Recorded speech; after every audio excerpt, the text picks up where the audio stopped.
Welcome back to my YouTube channel. ಹೇಗಿದ್ದೀರಾ ಎಲ್ಲರೂ? I hope ಎಲ್ಲರೂ ಚೆನ್ನಾಗಿದ್ದೀರಾ ಅಂತೇಳಿ ಭಾವಿಸ್ತೀನಿ.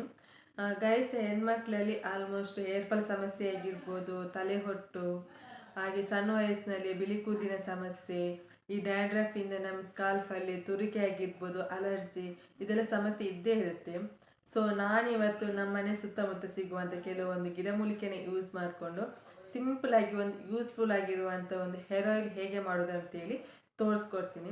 ಅದಕ್ಕಿಂತ ಮುಂಚೆ ನನ್ನ ಚಾನಲ್ ಯಾರೆಲ್ಲ ಸಬ್ಸ್ಕ್ರೈಬ್ ಮಾಡಿಲ್ಲ, ಪ್ಲೀಸ್ ಸಬ್ಸ್ಕ್ರೈಬ್ ಮಾಡಿ, ಲೈಕ್ ಮಾಡಿ, ಶೇರ್ ಮಾಡಿ. ಸೊ ಬನ್ನಿ ಹೇಗೆ ಹೇರ್ ಆಯಿಲ್ ಮಾಡೋದು ಅಂತೇಳಿ ನೋಡ್ಕೊಂಬರೋಣ. ಗೈಸ್, ನಾನಿಲ್ಲಿ ಸ್ವಲ್ಪ ನುಗ್ಗೆ ಸೊಪ್ಪು, ಒಂದೆರಡು ದಾಸವಾಳದ ಹೂವು, ಒಂದು 3-4 ದಾಸವಾಳದ ಎಲೆ, ಒಂದು 2 ಟೇಬಲ್ ಸ್ಪೂನಷ್ಟು ಮೆಂತೆಕಾಳು, ಆಮೇಲೆ ಒಂದು ಸ್ವಲ್ಪ ಬೇವಿನ ಎಲೆ, ಒಂದು 10-15 ಕರಿಬೇವು, ಒಂದು ಅರ್ಧದಷ್ಟು ಈರುಳ್ಳಿ, ಆಮೇಲೆ 2 ಟೇಬಲ್ ಸ್ಪೂನಷ್ಟು ಅಗಸೆ ಬೀಜ ಅಂದರೆ ಫ್ಲ್ಯಾಕ್ ಸೀಡ್ಸ್. ಇದು ನಿಮಗೆ ದಿನಸಿ ಅಂಗಡಿಯಲ್ಲಿ ಕೇಳಿದರೆ ಕೊಡ್ತಾರೆ. ಇದಿಷ್ಟನ್ನು ನಾವು ರೆಡಿ ಮಾಡಿ ಇಟ್ಕೊಳ್ಬೇಕು. ಗೈಸ್, ಇದಿಷ್ಟು ಇಂಗ್ರೀಡಿಯೆಂಟ್ಸಲ್ಲಿ ಯಾವುದನ್ನು ಕೂಡ ನಾವು ಸ್ಕಿಪ್ ಮಾಡುವ ಹಾಗೆ ಇಲ್ಲ. ಯಾಕಂತೇಳಿದರೆ ಇದರಲ್ಲಿ ನಮಗೆ ತುಂಬ ಯೂಸ್ಫುಲ್ ಆಗಿರುವಂತಹ ಅಂಶಗಳಿವೆ. ನಮ್ಮ ಹೇರ್ ಫಾಲ್ ಸಮಸ್ಯೆ ಆಗಿರ್ಬೋದು, ಹಾಗೆ ಡ್ಯಾಂಡ್ರಫ್ ಆಗಿರ್ಬೋದು, ನಮ್ಮ ಡ್ಯಾಂಡ್ರಫಿಂದ ನಮಗೆ ಸ್ಕಾಲ್ಫಲ್ಲಿ ಅಲರ್ಜಿ ಆಗಿರ್ಬೋದು, ತುರಿಕೆ ಆಗಿರ್ಬೋದು, ಹಾಗೆ ನಮಗೆ ಕೂದಲನ್ನ ಶೈನ್ ಮಾಡಲಿಕ್ಕೆ, ಸ್ಮೂತ್ ಆಗಿಸಲಿಕ್ಕೆ, ಹಾಗೆ ಹೇರ್ ರೀಗ್ರೋತ್ ಆಗೋದಕ್ಕೆ, ಹಾಗೆ ನಮ್ಮ ಬಿಳಿ ಕೂದಲು ಆಗದಿರೋ ಥರ ತಡೆಗಟ್ಟಲಿಕ್ಕೆ, ಕೂದಲನ್ನ ತುಂಬ ಚೆನ್ನಾಗಿ ಬ್ಲ್ಯಾಕ್ ಮಾಡೋದಕ್ಕೆ, ಇದೆಲ್ಲದಕ್ಕೂ ನಮಗೆ ಹೇರ್ ಆಯಿಲ್ ತುಂಬ ಯೂಸ್ ಇದೆ. ಇದೆಲ್ಲವನ್ನು ನಾವು ಒಂದು ಮಿಕ್ಸ್ ಜಾರಿಗೆ ಹಾಕ್ಕೊಂಡು ಗ್ರೈಂಡ್ ಮಾಡ್ಕೊಳ್ಬೇಕು. ಇದಕ್ಕೆ ನೀರನ್ನು ಆ್ಯಡ್ ಮಾಡುವಾಗಿಲ್ಲ. ನಾವು ಇದನ್ನು ಚೆನ್ನಾಗಿ ತರಿಯಾಗಿ ಗ್ರೈಂಡ್ ಮಾಡಿಕೊಂಡು ರೆಡಿ ಮಾಡಿ ಇಟ್ಕೊಳ್ಬೇಕು. ನೋಡಿ, ಈ ಥರ.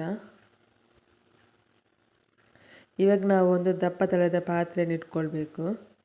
ಇದರಲ್ಲಿ ಯಾವ ಥರದ ನೀರಿನ ಅಂಶ ಇರಬಾರ್ದು, ಫುಲ್ಲು ಡ್ರೈ ಆಗಿರಬೇಕು. ಇವಾಗ ನಾನಿಲ್ಲಿ ಪರಿಶುದ್ಧವಾದ ತೆಂಗಿನೆಣ್ಣೆ ಯೂಸ್ ಮಾಡ್ತಿದ್ದೀನಿ. ಇಲ್ಲಿ ನಾನು 1 ವಾರಕ್ಕಾಗುವಷ್ಟು ಮಾತ್ರ ತೆಂಗಿನೆಣ್ಣೆ ಯೂಸ್ ಮಾಡ್ತಿದ್ದೀನಿ. ಇಲ್ಲಿ ನಾವು ಸ್ವಲ್ಪ ಎಣ್ಣೆ ಬಿಸಿ ಆಗೋ ತನಕ ಕಾಯಬೇಕು.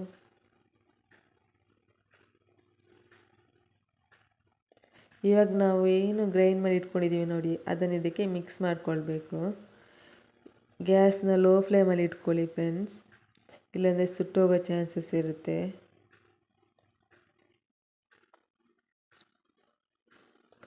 ಈಗ ಇದನ್ನು ಮಿಕ್ಸ್ ಮಾಡ್ಕೊಳ್ತಾ ಇರಬೇಕು, ಇಲ್ಲಾಂದರೆ ತಲೆ ಹಿಡಿಯುತ್ತೆ ಫ್ರೆಂಡ್ಸ್. ಗೈಸ್, ನಾನು ಏನಕ್ಕೆ ನಿಮಗೆ 1 ವಾರಕ್ಕಾಗುವಷ್ಟು ಮಾತ್ರ ಎಣ್ಣೆನ ಯೂಸ್ ಮಾಡಬೇಕು ಅಂತ ಹೇಳಿದರೆ, ನಾವು 1 ವಾರಕ್ಕಿಂತ ಜಾಸ್ತಿ ಎಣ್ಣೆನ ಯೂಸ್ ಮಾಡಿದರೆ ಅದರಲ್ಲಿ ನಮಗೆ ಬೆನಿಫಿಟ್ ಸಿಗೋ ಬದಲು ಸೈಡ್ ಎಫೆಕ್ಟ್ ಆಗೋ ಚಾನ್ಸಸ್ ಇರುತ್ತೆ. ಸೊ ನಾವು 1 ವಾರಕ್ಕಾಗುವಷ್ಟು ಮಾತ್ರ ಸ್ಟೋರ್ ಮಾಡಿ ಇಟ್ಕೊಳ್ಬೇಕು. ಆವಾಗ ನಮಗೆ ತುಂಬ ಒಳ್ಳೆಯ ರಿಸಲ್ಟ್ ಸಿಗುತ್ತೆ. ಗೈಸ್ ನೋಡಿ, ಈ ಥರ ಮಿಕ್ಸ್ ಮಾಡ್ತಾ ಇರಬೇಕು. ಆವಾಗ ಅದರಲ್ಲಿರೋ ಅಂಶ ಎಲ್ಲ ಚೆನ್ನಾಗಿ ಎಣ್ಣೆಗೆ ಬಿಟ್ಕೊಳ್ತಾ ಬರುತ್ತೆ. ಗೈಸ್, ನಾವು ಈ ಥರ ಮನೆಯಲ್ಲೇ ಎಣ್ಣೆ ಯೂಸ್ ಮಾಡೋದ್ರಿಂದ ನಮಗೆ ಕೂದಲು ತುಂಬ ನ್ಯಾಚುರಲ್ ಆಗಿ ಹೆಲ್ದಿಯಾಗಿರುತ್ತೆ. ಈ ಹೊರಗಡೆ ಸಿಗುವ ಕೆಮಿಕಲ್ ಯುಕ್ತ ಪ್ರಾಡಕ್ಟನ್ನು ಬಳಸೋದ್ರಿಂದ ತುಂಬ ಸೈಡ್ ಎಫೆಕ್ಟ್ ಆಗಿ ನಮ್ಮ ಕೂದಲು ತುಂಬ ಡ್ಯಾಮೇಜ್ ಆಗೋ ಚಾನ್ಸಸ್ ಇರುತ್ತೆ. ಸೊ ನಾವು ಈ ಥರ ಮನೆಯಲ್ಲೇ ಒಂದು ನ್ಯಾಚುರಲ್ ಆಗಿ ಎಣ್ಣೆನ ಮಾಡೋದ್ರಿಂದ ನಮ್ಮ ಕೂದಲು ತುಂಬ ಶೈನಿಯಾಗಿ ಸ್ಮೂತಾಗಿರಲಿಕ್ಕೆ ಹೆಲ್ಪ್ ಮಾಡುತ್ತೆ.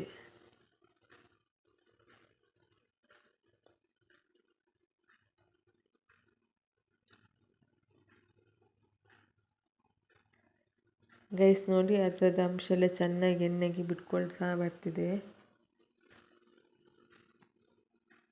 ಇದನ್ನು ನಾವು ಒಂದು ವೀಕ್ಲಿ 3 ಟೈಮ್ಸ್ ಯೂಸ್ ಮಾಡೋದ್ರಿಂದ ನಿಮಗೆ ತುಂಬ ಒಳ್ಳೆ ರಿಸಲ್ಟ್ ಸಿಗುತ್ತೆ ಗೈಸ್.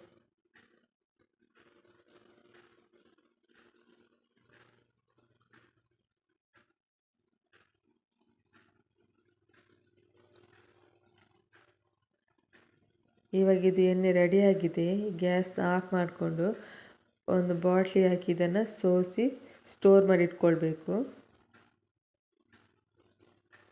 ಗೈಸ್ ನೋಡಿ, ಎಷ್ಟು ಚೆನ್ನಾಗಿ ಒಂದು ಎಣ್ಣೆ ರೆಡಿಯಾಗಿದೆ. ಈ ವಿಡಿಯೋ ನಿಮಗೆ ಇಷ್ಟ ಆಗಿದೆ ಪ್ಲೀಸ್ ಒಂದು ಲೈಕ್ ಮಾಡಿ, ಶೇರ್ ಮಾಡಿ. ಬಾಯ್ ಬಾಯ್ ಗೈಸ್.